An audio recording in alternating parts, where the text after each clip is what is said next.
नमस्कार दोस्तों, crime story channel पर मैं राजेश आपका स्वागत करता हूं। दोस्तों, आज मैं आपको अपराध की जिस वारदात के बारे में बताने जा रहा हूं, वो वारदात हुई थी उत्तर प्रदेश के मुरादाबाद शहर में। तो चलिए दोस्तों, इस वारदात के बारे में हम लोग विस्तार से जानते हैं। 6 मई 2022 की सुबह 10 बजे मुरादाबाद के थाना सिविल लाइंस के थाना प्रभारी रविंद्र प्रताप सिंह रोजाना की भांति अपने ऑफिस में बैठे कामकाज देख रहे थे। उन्हें ऑफिस के बाहर किसी महिला के रोने की आवाज आई तो उन्होंने घंटी बजाकर पहरे पर तैनात सिपाही को बुलाकर पूछा कि कौन रो रहा है। सिपाही ने बताया कि साहब, गांव महलकपुर से एक महिला आई है और कह रही है कल से उसका आदमी गायब है, उसका फोन भी नहीं लग रहा है। थाना प्रभारी रविंद्र प्रताप सिंह ने सिपाही से कहा कि महिला को अंदर भेजो। महिला ने थाना प्रभारी को बताया, साहब, मेरा नाम गीता उर्फ कुसुम पाल है, मैं महलकपुर में रहती हूँ। मेरे पति निपेंद्र कल अकेले ही गिरिजा देवी मंदिर, जो कि रामनगर उत्तराखंड में है, घूमने गए थे। जब घूमने गए थे तो तुम्हें साथ क्यों नहीं ले गए? थाना प्रभारी ने पूछा। साहब, दरअसल बात यह है कि मेरा 11 साल का एक बेटा विराज है, जो मुरादाबाद के कांट रोड पर स्थित कॉन्वेंट स्कूल में पढ़ता है। स्कूल से लाने ले जाने के कारण मैं उनके साथ नहीं जा सकती थी, महिला ने बताया। थाना प्रभारी ने गीता से कहा, देखो, तुम अपने रिश्तेदारों से मालूम करो कि वो रिश्तेदारी में तो कहीं नहीं है। अगले दिन तक निपेंद्र घर नहीं लौटा तो गीता घर के कुछ लोगों के साथ एसएसपी हेमंत कुठियाल के पास पहुंची और पति निपेंद्र के गुम होने की बात बताई। एसएसपी ने मामले की गंभीरता को देखते हुए एसपी अखिलेश भदौरिया को निर्देश दिए। कप्तान का निर्देश मिलते ही एसपी अखिलेश भदौरिया थाना सिविल लाइन पहुंच गए। उन्होंने थाना प्रभारी रविंद्र प्रताप सिंह से गीता के पति निपेंद्र की गुमशुदगी दर्ज करवा दी। एसपी ने सीओ आशुतोष तिवारी को अपनी निगरानी में इस मामले की जांच करने के निर्देश दिए। सीओ आशुतोष तिवारी ने एक दिन पहले ही अपना कार्यभार ग्रहण किया था। निपेंद्र के लापता होने के मामले में एसपी अखिलेश भदौरिया को पता चला कि मामला गंभीर है, इसलिए उन्होंने निपेंद्र के घर वालों को ऑफिस बुलाया। 8 मई 2022 को निपेंद्र की मां कुसमेश देवी व छोटा भाई पविंदर कुमार एसपी के पास पहुंच गए। उन्होंने बताया कि साहब, हमें निपेंद्र के लापता होने का शक उसकी पत्नी गीता उर्फ कुसुम पाल पर ही है। उसके अवैध संबंध शादी से पहले गांव महलकपुर मायके में नीरज नाम के युवक से थे। ये जानकारी मिलते ही एसपी अखिलेश भदौरिया ने थाना प्रभारी रविंद्र प्रताप सिंह को गीता और नीरज के खिलाफ रिपोर्ट दर्ज कर गीता उर्फ कुसुम पाल व नीरज को गिरफ्तार करने को कहा। थाना प्रभारी रविंद्र पाल सिंह भी हरकत में आ गए। वो टीम के सहयोग से गीता और नीरज को हिरासत में लेकर थाने लौट आए। उन्होंने गहनता से दोनों से पूछताछ की। वो दोनों अपने को निर्दोष बताते रहे। तब पुलिस ने दोनों के मोबाइल नंबरों की कॉल डिटेल्स निकलवाई तो दोनों के बीच घंटों तक बात करने का ब्यौरा मिला। 5 मई 2022 को निपेंद्र गायब हुआ था। उसी रात 12 बजे नीरज की कॉल गीता उर्फ कुसुम पाल के मोबाइल पर आई थी। पुलिस ने गीता से पूछा कि रात में नीरज से क्या बात की थी। हमारे पास तुम्हारे द्वारा बात करने की सारी रिकॉर्डिंग है, तुम दोनों में क्या बात हुई हमें मालूम है। इतना सुनते ही दोनों घबरा गए। उन्होंने अपना जुर्म स्वीकार कर लिया। दोनों ने जो कुछ बताया उसे सुनकर एसपी और अन्य पुलिसकर्मियों के भी होश उड़ गए। नीरज ने बताया, साहब, निपेंद्र अब इस दुनिया में नहीं है। मैंने व मेरे साथ 2 अन्य साथियों ने उसकी हत्या कर शव को जिम कॉर्बेट नेशनल पार्क के जंगल में फेंक दिया है। निपेंद्र की हत्या की बात सुनकर पुलिस भी चौंक गई।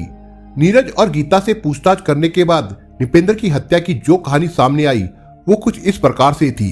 जिला बिजनौर के कस्बा धामपुर टीचर कॉलोनी निवासी निपेंद्र की शादी गीता उर्फ कुसुम पाल निवासी गांव महलकपुर निजामपुर थाना सिविल लाइन मुरादाबाद के साथ हुई थी।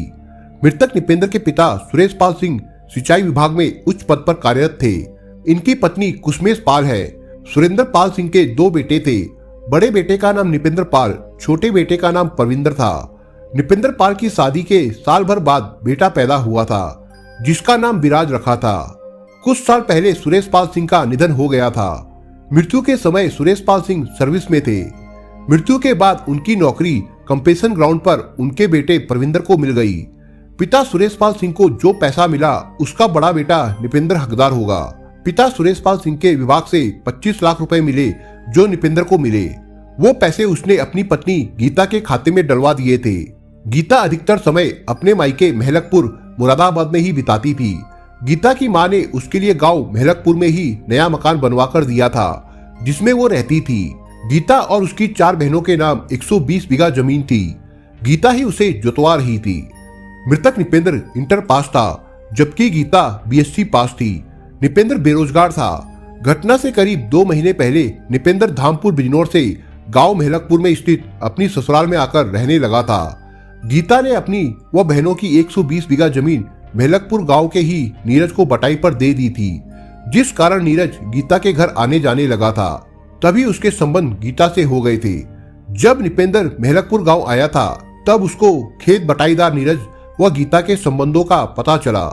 निपेंद्र ने पत्नी गीता को बहुत समझाया कि गांव में मुझे तरह तरह की बातें सुननी पड़ रही है।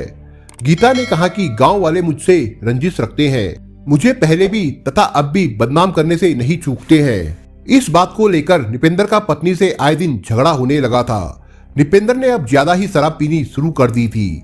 अक्सर निपेंद्र का नीरज को लेकर झगड़ा होता था कि वो घर क्यों आता है। निपेंद्र अक्सर खोया खोया और उदास सा रहने लगा था। निपेंद्र जब शराब पीकर घर आता था तो गीता से मारपीट करने लगता था। उधर निपेंद्र के वहां रहने की वजह से नीरज व गीता की हसरतें पूरी नहीं हो पा रही थी।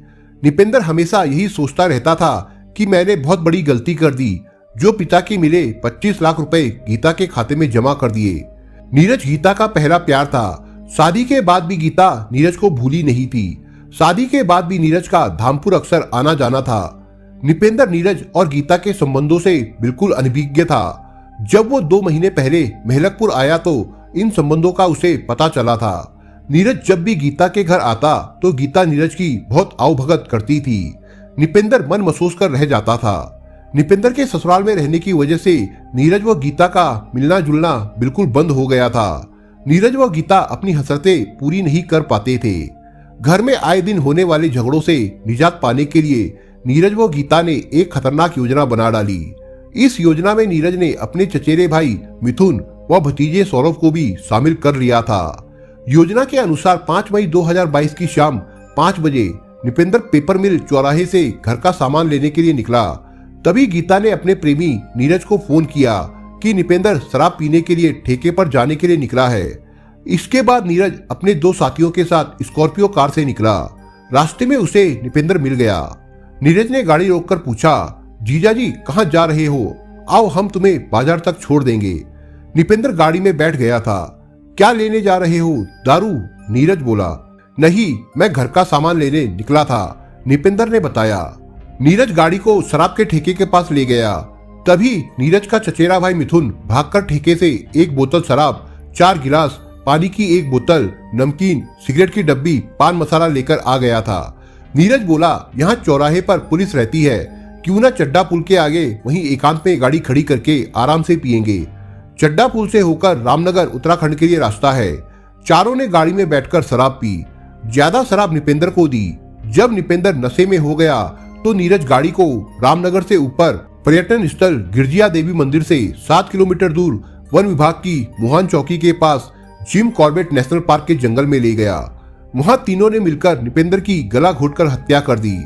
जब तीनों ने ये देख लिया कि निपेंद्र मर चुका है तो उन्होंने उसके शव को गहरी खाई में फेंक दिया। निपेंद्र को ठिकाने लगाने के बाद नीरज ने 5 मई 2022 की रात करीब 12 बजे अपनी प्रेमिका गीता को बता दिया कि काम हो गया है। इतना सुनते ही गीता खुशी से झूम उठी, फोन को चूमकर बोली, आई लव यू। उसके बाद रात में ही तीनों अपने गांव मेहलकपुर आ गए थे। नीरज अपने घर न जाकर आम के बाग में रखवाली करने वाले चौकीदार की झोपड़ी में जाकर सो गया था। योजना के मुताबिक गीता 6 मई 2022 की सुबह 10 बजे अपने पति निपेंद्र की गुमशुदगी दर्ज करवाने थाना सिविल लाइंस पहुंच गई और थाना प्रभारी को पति के गायब होने की सूचना दी। अब मुरादाबाद पुलिस को निपेंद्र का शव बरामद करना था, लिहाजा पुलिस उसे लेकर रामनगर पहुंची। नीरज पुलिस को जगह जगह घुमाता रहा। वहां गहरी खाइयां थी और जंगली जानवरों का डर भी था। जिम कॉर्बेट नेशनल पार्क की वन विभाग की पुलिस ने भी मुरादाबाद पुलिस को सहयोग किया। निपेंद्र का शव बरामद कराने के लिए नीरज पुलिस को कभी इधर तो कभी उधर घुमाता रहा, लेकिन उसका शव बरामद नहीं हो सका था। हारकर पुलिस ने अभियुक्त नीरज व उसकी प्रेमिका गीता को 13 मई 2022 को कोर्ट में पेश कर जेल भेज दिया। पुलिस ने निपेंद्र की हत्या में शामिल 2 अभियुक्तों मिथुन व सौरभ को भी 14 मई 2022 को गिरफ्तार कर लिया। उन्होंने भी निपेंद्र की हत्या में साथ देने का अपराध स्वीकार कर लिया। निपेंद्र का शव बरामद करने के लिए पुलिस इन दोनों अभियुक्तों को भी रामनगर ले गई। सौरभ और मिथुन की निशानदेही पर पुलिस ने उस जगह को ढूंढ निकाला जहां पर निपेंद्र की हत्या कर शव को फेंका गया था। वहां से मुरादाबाद पुलिस ने ऊंची पहाड़ी के नीचे जाकर मृतक निपेंद्र का मोबाइल फोन, खून से सनी पैंट, उसकी शर्ट इत्यादि बरामद कर लिए। हत्या में प्रयुक्त स्कॉर्पियो कार भी पुलिस ने बरामद कर ली थी। मृतक निपेंद्र के शव को जंगली जानवर खा गए थे। वो इलाका जंगली जानवरों का है। 10 दिनों से पड़ा शव जंगली जानवरों का निवाला बन चुका था। जो कपड़े मिले थे उनमें जंगली जानवरों के दांतों के निशान मिले थे। इससे लगा कि शव जंगली जानवर खा चुके हैं। हत्या की आरोपी गीता ने अपने पति निपेंद्र की हत्या के बाद अभियुक्त प्रेमी नीरज से दूसरी शादी करने का प्लान किया था। जो कशिश प्रेमी नीरज में थी वो पति निपेंद्र में नहीं मिली, क्योंकि गीता के संबंध नीरज से शादी से पहले से थे। नीरज गीता का पहला प्यार था। शादी के बाद भी वो नीरज को भुला नहीं पाई थी। वैसे प्रेमी नीरज भी शादीशुदा था। प्रेमी नीरज को यह भी पता था कि गीता के पास काफी बड़ी प्रॉपर्टी है। पुलिस ने मृतक निपेंद्र की हत्या में 2 अन्य अभियुक्तों मिथुन व सौरभ को 15 मई 2022 को जेल भेज दिया था। पुलिस ने मृतक निपेंद्र के 11 साल के बेटे विराज को उसकी मौसी को सौंप दिया था।